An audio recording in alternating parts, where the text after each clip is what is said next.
All right, thank you for staying with Daybreak. We're about to get into the conversation of COVID-19. First, let me show you the numbers in the US right now. Let's bring up that page that you see. There are about 1,035,765 total cases. About 834,261 are active cases as we speak. 59,266 deaths have been recorded so far, and 142,238 have recovered up to date. All right. And joining me live now is Dr. Maria Kioko. She's a director at the New York Foundling, and she's the doctor we were talking to you about earlier on. We were telling you that she got cured of COVID-19 without even knowing she had it, because there's a lot of backlog there that by the time her results were coming back, the symptoms had already cleared out. And Dr. Kioko, thanks for making time for us. How are you and your family doing? Thank you, Trevor, for having me. And yes, we are doing much better now. Thank God we are healed. Like you said, it was a really tough journey. It was a struggle. It was scary. But, I'm just glad that I'm actually okay. Yeah. It's a relief, but not really a relief. I get occasional headaches. I have not gotten my sense of smell back. My sense of taste is back. Yeah. I have a stuffy nose, as you can hear. My voice is still not come back completely. Yeah.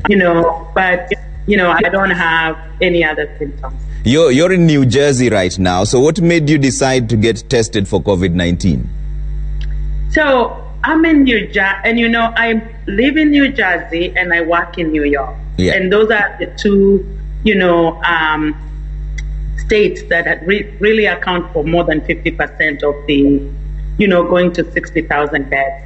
And it's very scary to even say that, because everybody matters. To think that we're even talking about these numbers is really scary. And the reason why I got tested was I started working from home. But my husband was not working from home. He was going out. And believe it or not, Trevor, I was one of those people who were really, really scared of corona, as we call it. And so I washed my hands. I cleaned everything. I was working from home. I was like, I didn't even want to be near anybody. I was really afraid.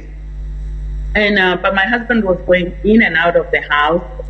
And I kept on having this, you need to do this, you need to do that. And he was like, oh no, it's not really that serious. Then one night, I felt, I didn't feel so good, but I thought I was just tired. And then I went to bed. And the following day, I just didn't feel okay. But I thought, I'm just feeling lazy. I don't feel like I'm focused. And then in the night, I had some chills, and I was so scared. So the first thing I did, I called my baby sister. Yeah. And I told her, you know what, I think I'm sick. Yeah. I said, and I called her to put my affairs in order. Because, when you hear of corona, you just think, you're going. So I called her to put my affairs in order, to tell her this is what I want done. And she said, what are you talking about? Stop talking like that. So at that point, you were already giving up. You thought this was it? You're giving your will. I already, it was, what? You listen to what is going on. You listen to the news. You listen, it's just overwhelming. And so if you get it, you have so much fear, then you just you don't have any hope. And I said to my sister, you are the strongest person that I know in this world. So you cannot give up. And so we never ended up having the conversation about what I want done. Your will. We'll talk tomorrow. What? After a couple of days, my husband started coughing. And then he said, oh, it's allergies. But then he got lethargic. He got so tired. And he lost his appetite. And he was not eating. And so I called a friend of mine who is a doctor. Yeah. And he told him to hold his breath. And my husband could not even hold a breath for a second. And so, my friend said, this is COVID. Then at that time, I was now having nausea. I was having chills. I just did this with COVID. So we called the doctor. We had a telehealth. That was Monday. On a Monday, we called her. And she said, well, you will all be tested because you have the symptoms. And I was having actually diarrhea. Yeah. I didn't have a fever. My husband had a fever. We have a young man who lives with us. He had a high fever. And so on Tuesday we went. It was a Tuesday we went. We got tested. We came back. Tuesday was really bad. We were really sick, all of us. Yeah. So that's how we ended up getting tested because, my husband had his chest, he was coughing. I had no sense of smell. I had the chills. I had nausea. I had a running stomach. And, I just asked the doctor because the young man lives with us, could he just get tested? And I said, he's not feeling very well, but he didn't have very severe symptoms. I'm very surprised by that test by your doctor. So your doctor friend told you to ask your husband to hold his breath for a minute. And if he couldn't do that, he coughed immediately. That means that it's COVID. Is that a test? Is that a recommended test, or that's just one of the things they do? I think he just got to know he could not, that his chest was, very congested, And so I don't know whether, I had been doing it. So I'm on a chat with Egerton alumni. Yeah. And somebody, they post a lot. I don't post much, but I read a lot of the messages. Yeah. One of the messages had said, by the time you find out you have COVID-19, you cannot hold your breath. Yeah. So every morning I would wake up and I would, breathe in and hold like for 5 seconds and I was good. So I'm telling you, I was one of those paranoid people. Yeah. So what did you do to treat these symptoms? Because you mentioned chills, coughs, fatigue, loss of appetite, nausea, diarrhea. So when we got sick, when we got tested, the doctor gave my husband some antibiotics, gave me some medication for nausea. And basically said, that's it. Yeah. And so I decided, since my sister had told me I'm among the strongest people in the world, I pulled myself together. And I just decided I'm just going to do this the basic way. I would just go back to basics, right? Yeah. This is a virus. What I say to myself is, this is a virus that is being killed by soap and hot water. Mm-hmm. So this is just about cleaning, right? Yeah. So I think, okay, my mother used to say, when you get sick, in the morning you wake up, take your beddings, hang them in the sun. Yeah. So I decided all beddings every morning out. They go into the washer. And I put them on sanitizer.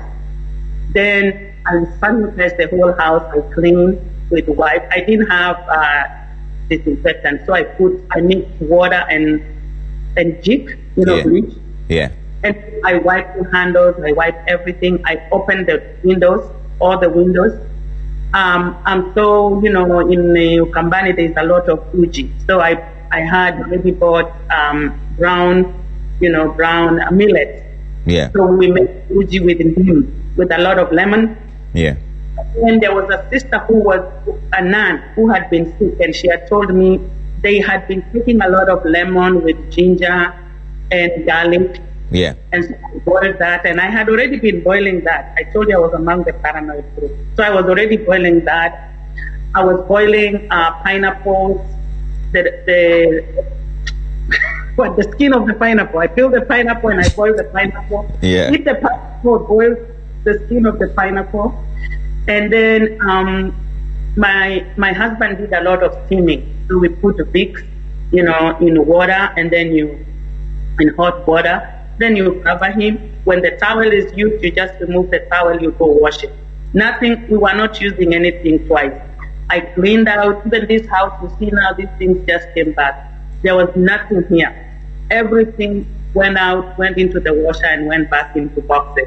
Yeah. So we minimized the things that, the virus would land on. Mm-hmm. In the bathroom, it was only disposable, only the tissue and paper towel, nothing else. Yeah, so we... Just out of curiosity, what was your most difficult moment when you suspected that you had COVID-19, Dr. Kioko? the first, like just the thought, right? Yeah.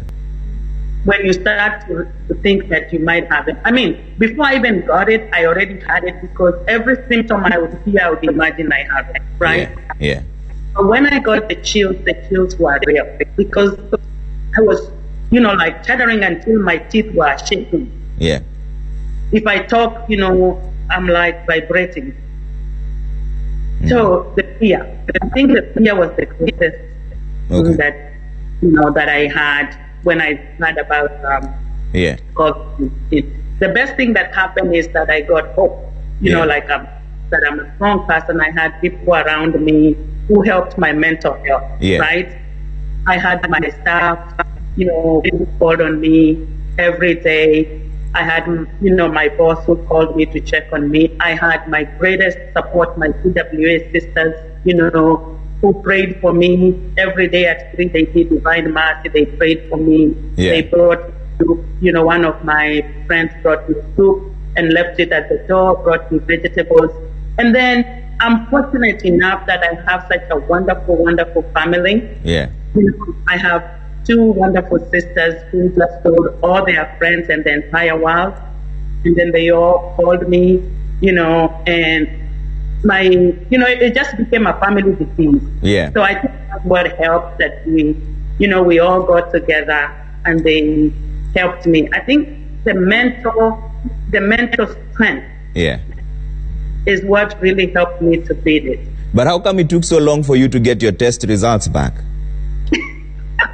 Oh, Trevor, that's a whole other story. Even just getting to the test was a whole other story. I think the way COVID-19 has hit, nobody was prepared, right? Yeah. So it's just the blind leading the blind. Mm-hmm. We are all blind. We are all just following. We don't even know. So everybody was just trying to you ask this, you cannot have these symptoms, you have these symptoms. You go to the place where you've been told to get tested. You go online, they say they close online, it's closed. You have to, fill in the form by 3. I actually ended up being tested in New York, not even in New Jersey, the state that I live in. Yeah. I went to New York and I went to a private clinic, that was testing. And so I got tested in a private clinic. The process is really not clear. Nobody really knows what is going on. And one of the places we arrived, I think we were 4 cars late, and they had already taken the number that they would give me for that day. I think 200 or 300. So they say come back 2 days later. Then the other place, they say they are just testing particular people from a specific hospital, and my doctor is not from that hospital, so I could not get tested there. Yeah. The other place we went and they say they are not open that day. So we had actually gone to about 3 or 4 places before, going to the place in New York. Yeah. And so now what is the situation like right now where you are? Are you in isolation? Are you waiting for another test result to prove if you're negative now? What's going on? So the doctor said that after 14 days and I don't have symptoms, then I should be fine. But I'm working from home. So, it's very hard. It will be hard for me to get tested because I don't have symptoms and I'm not required to provide a letter. So testing is still a big challenge. My husband was able to, to get another test because they required a letter, and the doctor had to write for him a letter to go back to work. But the process is still not very clear whether, now I have to wait until I get another test, and if I have symptoms, how will I get tested? And my work doesn't require me to get tested. Yeah. So, like I say, this is the blind leading the blind. There's a lot of things, that we all don't know. Yeah. There's a lot of stigma too. Nobody wants to say that they had COVID-19. In fact, that was my next question. I mean, there's a lot of stigma that comes with it. Why did you decide to share your story? I wanted to share my story because I want to, share the stories of hope, right? Yeah. That you can actually beat this, you can actually get well, even, be able to talk about it and share with others. I even shared, I started with my women's group, started as, we started a session where we can actually talk about our experiences, and those who have had it can share their experiences, and those who have not had it. Because those who have not had it are living in a lot of fear. Those who have had it are also living in a lot of fear because now the other people we cannot meet. I think we need to do a lot of talking to each other, the positive messaging. Yeah. I'm not sure what it is about COVID-19 that is leading to people, feeling so stigmatized. Maybe it's the fear because we don't know a lot about it. And so maybe share with people what we know, what has worked for me. Yeah. Maybe that worked for you. So if you try it, you have options. Maybe if we find that there are options, we will be able to be more positive about it. Yeah. And also, it's a time really to reflect. I got so afraid, and I started thinking about my will, right? Have I written my will? Have I put my affairs in order with my maker? Am I ready, to leave this world? And if I leave this world, what impact have I made? And so I also started to support my brother in the same line who is doing some work back home, making masks, and putting up hand washing stations. Yeah. And then also the messaging part, like having somebody on a border going around and educating people, about COVID-19 and about coronavirus. In that way, people are not afraid. Yeah. People have hope that there are positive stories that are coming out of here, that people are getting well, and that will help us, to accept it and to accept the people who have been sick, and also encourage those who have been sick to speak more. That is actually why I really did this.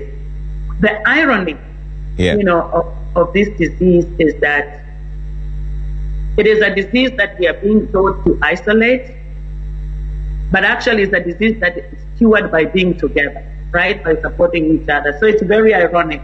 Yeah. And I think that will be a huge challenge to this generation, to be able to do two opposite things at the same time that need each other. All right. Dr. Kioko, we're running out of time here, but I'll give you a chance to tuma salamu back at home. I know Kenyans, we always do that. Yes, I will. Thank you so much, Trevor. My first salamus to you. Thank you for hearing my story. Thank you to your guys at the studio. They were really nice setting this up. And then say hi to my family, my sisters. I hope they are up watching. My brother, Amosh, Kasem, Tongoria, everybody back home in Kioko and in Daga. I hope you got your masks, and we are going to beat COVID. All right. Thank you so much for making time for us. Oh, I should have made a list. Auntie Mary, my little lovely nieces, Wende, and Ken, my little twin nieces. There are so many. All right. I'll pass regards to the entire family. Thank you so much for speaking to us, Dr. Maria Kioko. And tell them we will beat COVID-19. We will beat COVID-19. All right. Thank you so much. That's Dr. Maria Kioko. She's the director of the New York Foundling. Hers is a story of hope amid all the despair. She says she beat COVID-19 and everyone else can actually do it, but you have to take it very seriously. Take your medication, go to the hospital, get tested, and of course, stay clean at all times. All right. We're taking a quick break here on Daybreak. When we come back, we still have a lot lined up for you. We're still going to talk to Dr. Chris Kipto, who's a PS with the Ministry of Environment. We're trying to talk about the masks disposal. This is the biggest conundrum now that is facing the nation. Where how do you dispose masks? Some of them are toxic and infected and therefore pose a greater risk to other people. There's an entire directive there, National Guidelines for the Management of COVID-19 Waste, published by NEMA. I'll take you through what it says in just a bit, all right? See you shortly.